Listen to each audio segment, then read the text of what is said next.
Hello मुलांनो, कसे आहात? मी तुमची लक्ष्मी आजी.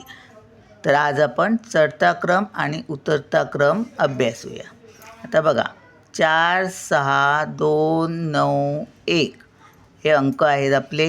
मग आपण चढत्या क्रमाने लिहायचे. मग चढत्या क्रमाने कसे लिहितात? तर तुम्ही सीडी कशी चढता? पहिल्या पायरीवर पाय ठेवता, नंतर दुसऱ्या पायरीवर, मग तिसऱ्या पायरीवर, असं करता की नाही? म्हणजे पहिलं कमी आहे ते. हां, मग आता ह्याच्यात छोटं कमी म्हणजे छोटं.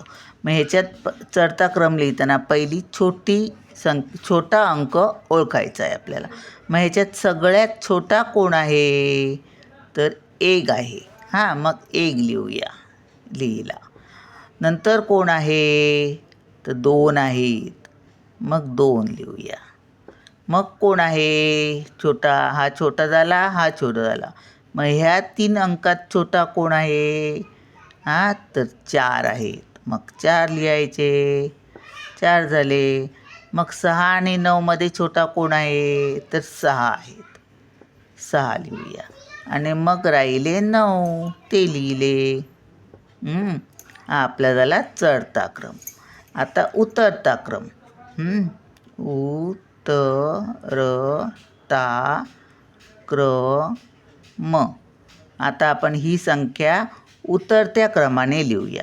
तर उतरत्या क्रमाने लिहिताना कसं करणार? तुम्ही शिडी उतरताना 10 शिड्या असल्या, पायऱ्या असल्या, तर तुम्ही 10व्या पायरीवर पाय ठेवता आणि मग खाली येता ना.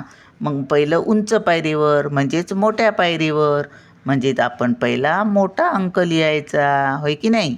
मग ह्याच्यात मोठा कोण? 7. मग आपण 7 लिहूया. हे झाले. मग आता ह्याच्यात मोठा कोण? तर 5. मग ते लिहिले 5. मग आता ह्याच्यात मोठा कोण? 3. मग 3 लिहिले. 3 झाले. आता ह्याच्यात दोघात ह्या मोठा कोण? तर 2. मग 2 लिहिले. मग राहिला एकच, तो लिहिला. बघा, झाला आपला 5, 7, 3, 2, 1. चढता क्रम लावताना छोटी संख्या छोट्यापासून मोठ्यापर्यंत आणि उतरता क्रम लावताना मोठ्यापासून छोट्यापर्यंत. असं करायचं. बाय.